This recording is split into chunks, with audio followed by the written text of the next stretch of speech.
back to Half Hour to Health with your host, Dr. Stephanie from Crossroads Chiropractic. Dr. Brooke and Dr. Ron Daulton.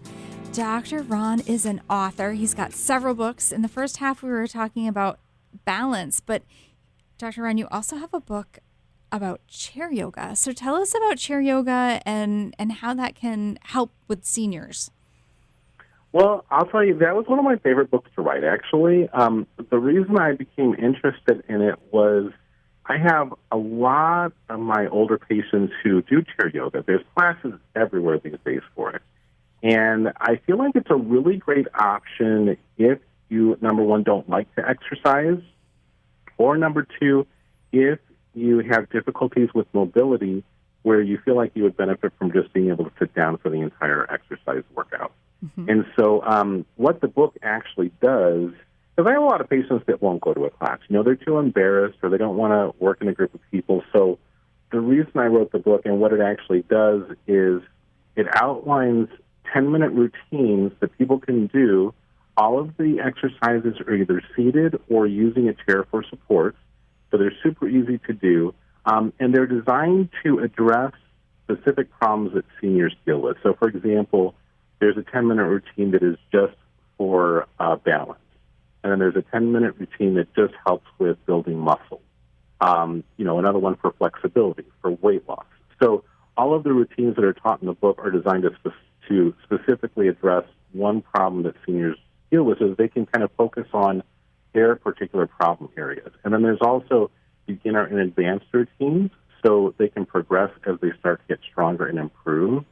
But one of the things I do for my books, I know you guys have read some of my books, but all of the pictures and the videos that I take and everything, it's all me doing the stretches and exercises. I don't know why I have fun doing that, but I did.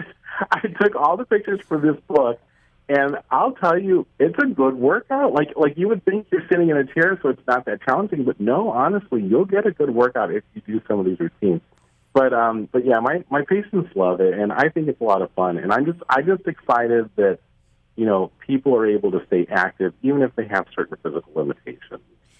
So what is your favorite story of one of your seniors? Because I know I've got some seniors that they just crack me up. Like, great attitudes, funny, sense of humor. I have one guy that after he walks in with his cane and after he gets adjusted, he leaves his cane by the table most of the time and starts to walk out, and I'm like, hey, wait. No, that happens all the time, and I love that. Probably my very favorite story, I have this, and actually it's funny because I do a lot of testimonial videos with my patients, and they're all on my website if you're interested in looking at those. They're fun, I think. But I have this woman, I can't remember how old she is. I think she's 80 years old now.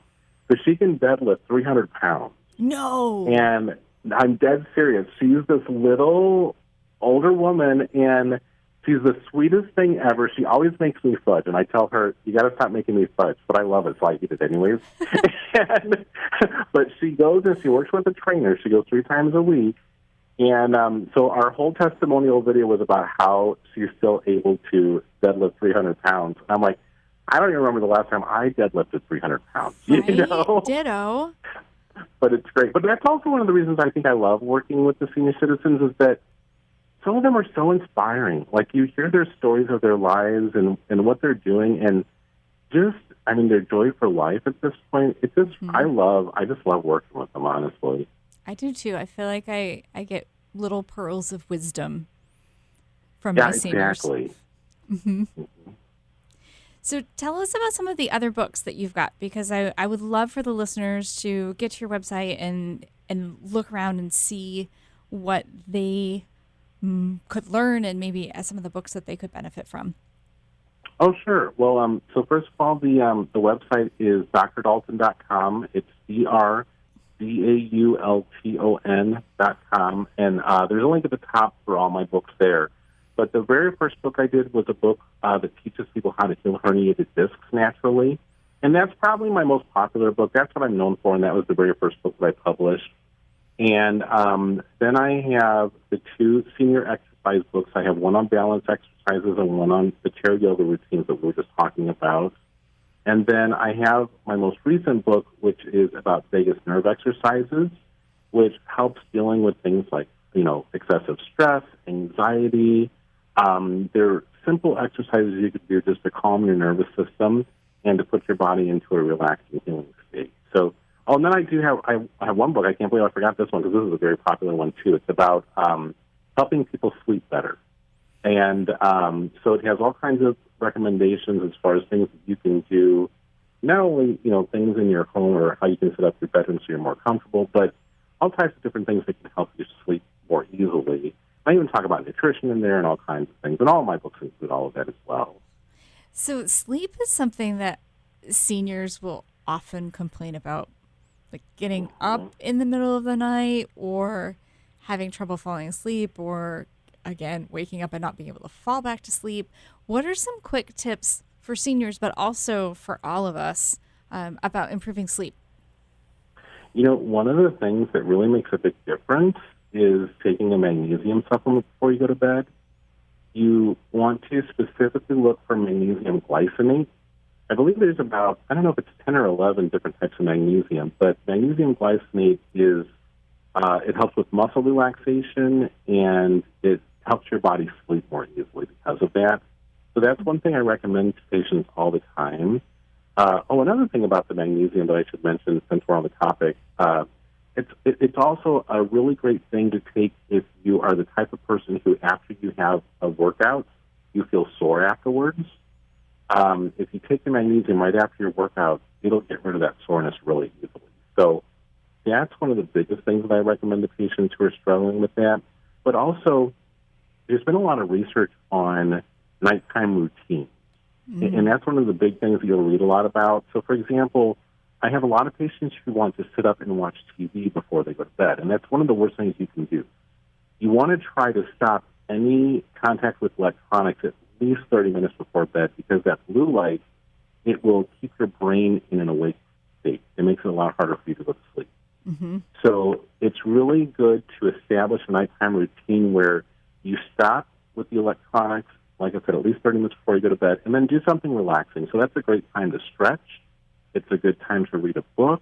You want to dim the lights because the other thing is that your body is, your sleep patterns and your circadian rhythm, it's very intimately controlled by light. So if you want to make sure you get a good night's sleep, one of the first things you should do in the morning when you wake up is try to expose yourself to light.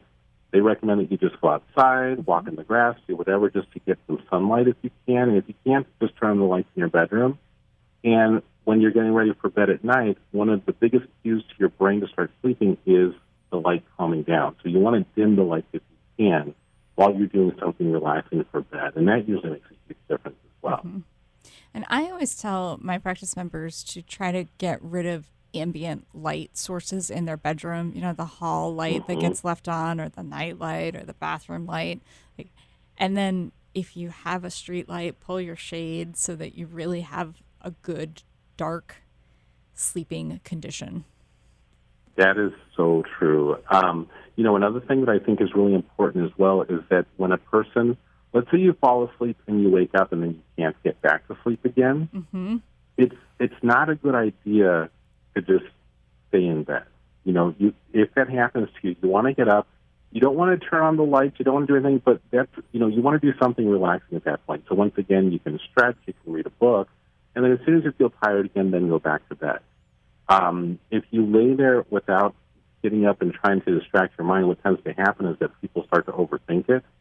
And that's a really big issue where people start to actually develop a fear of not being able to go to sleep, and it makes it even worse. Mm-hmm. So if that happens, get up and do something relaxing and then go back to bed as soon as you feel like you're tired again. That's really great advice. I know, I'll wake up 3 a.m, see the clock and what time it is, and oh my gosh, I got to get up in 2 hours, and then my mind starts going. So that is fantastic advice. If you're up in the middle of the night feeling like you can't fall back to sleep, don't just lay there and think about how you can't fall asleep. Right, exactly, because it becomes a mental game after a while. Mm-hmm. Thank you so much for being on the show with us today. Oh, you're welcome. So your website one more time, because I really want people to go check out your books. Sure, it's drdaulton.com, DRDAULTON. And I would love a whole nother show just on the vagus nerve. Okay, we can do that. That'd be fun. We would love to have you back on. Thanks for being on the show today. Sponsored by Crossroads Chiropractic. This month, the complete exam with any necessary x-rays is just $59 at our 3 locations in Bedford, in Epping, in Meredith, and our new 4th location as well. So give us a call, 603-575-9080. That's 603-575-9080, or on the web at crossroadschiropractic.com. Until next time, have a healthy, happy, wonderful weekend. We'll see you next time here on the Pulse Network. You've been listening to Half Hour to Health with Dr. Stephanie from Crossroads Chiropractic. Be sure to tune in next week right here on the Pulse of New Hampshire.